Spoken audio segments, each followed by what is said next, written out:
এখানে কিন্তু নতুন করে ড্রেনেজের কাজ করা হয়েছে এর আগে একবার, তারপরেও কিন্তু জলাবদ্ধতা কমে নাই।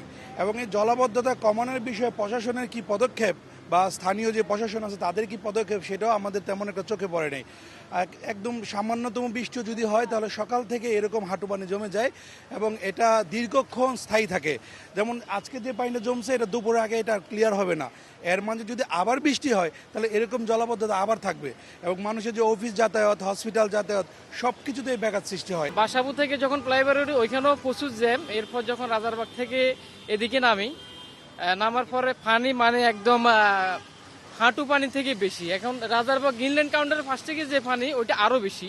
তো আমার বাইক এখন স্টার্ট হচ্ছে না, এখন 9:45 বাজে, বাট আমার অফিস টাইম কিন্তু ওভার হয়ে গেছে। অবস্থা তো ভালো না ভাই, পানির জন্য গাড়ি বন্ধ হয়ে গেছে, যাত্রী তো আছে কিন্তু নিয়ে চালানো যাচ্ছে না, জামও অনেক, সব জায়গা পানি ঢাকা শহরে।